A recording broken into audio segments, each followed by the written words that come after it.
Drew McIntyre beating Seth Rollins. And it looked like, hey, he's finally got his big moment. He's winning the World Heavyweight Championship in a crowd of people. There's his WrestleMania moment. He goes to taunt Punk. Punk's had enough. Out comes Damian Priest, who cashes in. And he is now your World Heavyweight Champion. It's a nice little way to reshuffle the deck right before the draft, which we all believe is right around the corner.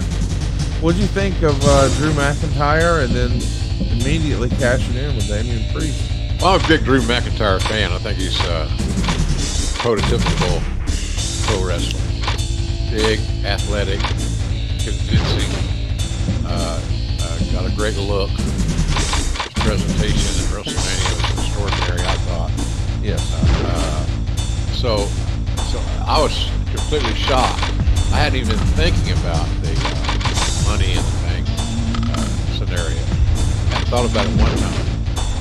So then when our man right there came out, I said, "Oh shit, this could be something," and it was. I didn't know they'd go all the way through with it. Damian Priest is he's working his ass off, become a hell of a hand, and he's got the size that WWE covers as a rule, 6'2" or 3. I saw him on TV, ESPN this week, a day or two ago, with the Yankees, Aaron Judge, and multiple small players. Find out everybody's a wrestling fan to some degree, especially if you get to let their guard down. And I watched Aaron Judge hold the title belt, the strap. He held the strap, and he held it in his hands like a little child. Like he couldn't believe he was holding the WWE heavyweight championship. So I was surprised. I thought it was very good booking. Very good booking. It surprised me. I wasn't ready for it. Let's talk a little bit about, what you would do next with the world title.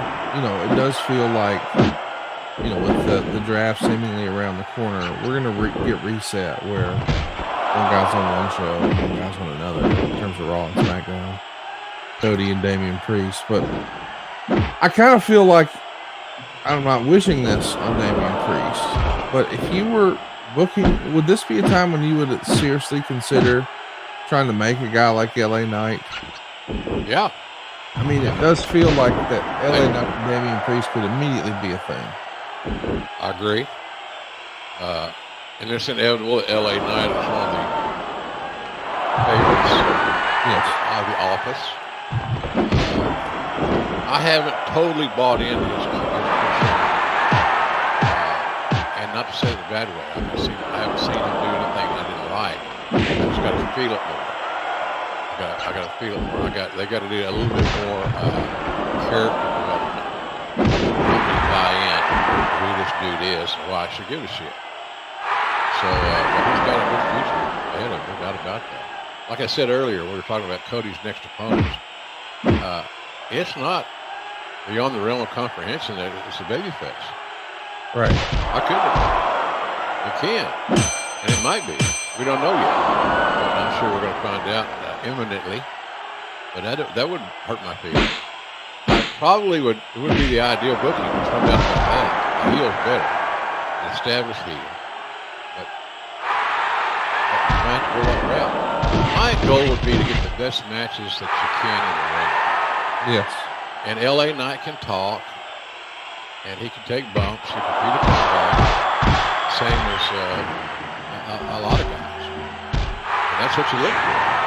Can you mechanically execute what is needed to be done? And all the guys we've talked about here today, backyard booking, is they can all do that. They all got those things in common. They're athletic, they can talk, they can punch, and they've got enough TV exposure. They have some name identity established. I wanted to ask you about Becky Lynch and Rhea Ripley. They really started the entire weekend. They were the first match on night one. Excellent way to start the show. Really enjoyed that match. But we found out after the fact that, boy, Becky was wrestling hurt. Like, this is her flu game. She literally had strep throat during this match. And Becky Lynch has admitted that, or Rhea Ripley rather, that she had a panic attack right before the matches. Oh. And that's not something that people talk about very often, but I thought it was very cool to hear her talk about, because I can only imagine when you're going out in front of 70, 80,000 people, whatever it is, and millions more at home, and every little thing about what you do is going to be picked apart and scrutinized and filmed from 100 angles. And you're the first person out there. That is a lot of stress and pressure for anybody, much less a young person, right, Jim? Yeah, but what you got to do, Conrad, you got to position it to your talent. If you're an administrator, because you got a fresh audience. They've been waiting. They've been sitting. They're on ready. They're at the starting gate ready to explode.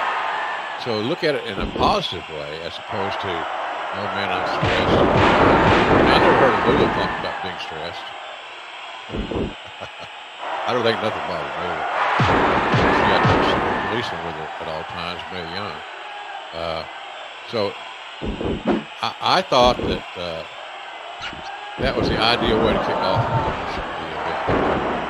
I'm a big Becky Lynch fan, and I'm growing to be a big Rhea Ripley fan. And I think the January has done a great job in building inside of the roster.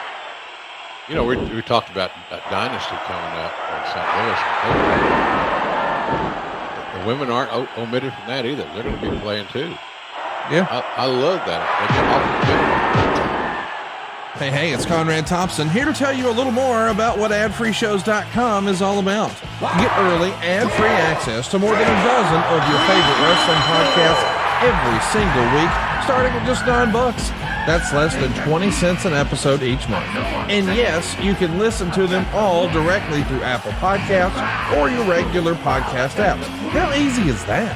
Ad-free shows also has thousands of hours worth of bonus content and docuseries like Title Chase, Eric Fires Back, Conversations with Conrad, and The Insiders.